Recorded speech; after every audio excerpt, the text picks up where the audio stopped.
ഡോക്ടറെ, എനിക്ക് എന്തൊക്കെയോ ബുദ്ധിമുട്ടുള്ളതുപോലെ ഫീൽ ചെയ്യുന്നുണ്ട്. എൻ്റെ ആരോഗ്യനില ചെക്ക് ചെയ്യാനായിട്ട് ഞാൻ എന്തൊക്കെ ടെസ്റ്റുകളാണ് ബേസിക്കായിട്ട് ചെയ്തിരിക്കേണ്ടത്? അങ്ങനെ ചോദിച്ചു കഴിഞ്ഞാൽ നമുക്ക് ഒരുപാട് ടെസ്റ്റും കാര്യങ്ങളും ചെയ്യാനുണ്ട്. പക്ഷേ എന്നാൽ പോലും ബേസിക് ആയിട്ട് നമ്മൾ ചെയ്തിരിക്കേണ്ട ഒരു 5 ടെസ്റ്റിൻ്റെ പേര് ഞാൻ പറഞ്ഞുതരാം. അതെന്തിനാണെന്നും കൂടെ നോക്കിക്കോ. നമ്മൾ ചെയ്യേണ്ടതൊന്ന് CBC, RBS, കൊളസ്ട്രോൾ, ക്രിയാറ്റിൻ, പിന്നെ ECG.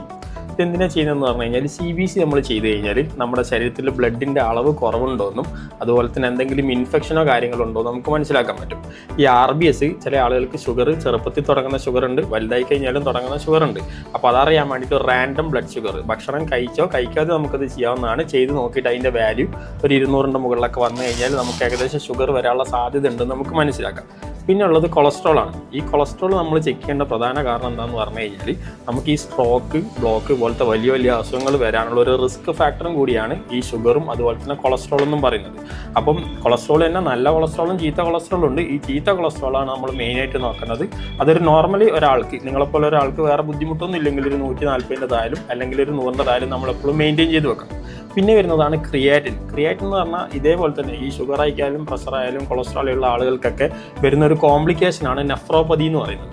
അപ്പോൾ കിഡ്നിക്ക് എന്തെങ്കിലും ബുദ്ധിമുട്ടുണ്ടോ ഇല്ലയോ എന്ന് അറിയാൻ വേണ്ടി ചെയ്യുന്ന ടെസ്റ്റുകളിലൊന്നാണ് നമ്മുടെ ഈ ക്രിയാറ്റിൻ എന്ന് പറയുന്നത്. പിന്നെ ECG എന്ന് പറഞ്ഞു കഴിഞ്ഞാൽ നമ്മുടെ ഹൃദയ സംബന്ധമായിട്ടുള്ള എന്തെങ്കിലും അസുഖം ഉണ്ടോ എന്നറിയാൻ വേണ്ടിയിട്ട് പ്രൈമറി ആയിട്ട് ചെയ്യുന്ന ഒരു ടെസ്റ്റാണ്. അപ്പോൾ ഈ ടെസ്റ്റുകളൊക്കെ ചെയ്തിട്ട് അതിലെന്തെങ്കിലും ബുദ്ധിമുട്ടുണ്ടെങ്കിൽ ഫർദറായിട്ട് നമുക്ക് എന്താ കുഴപ്പം എന്തെങ്കിലും ഉണ്ടോ എന്നുള്ളത് ഇവാലുവേറ്റ് ചെയ്യാം കേട്ടോ.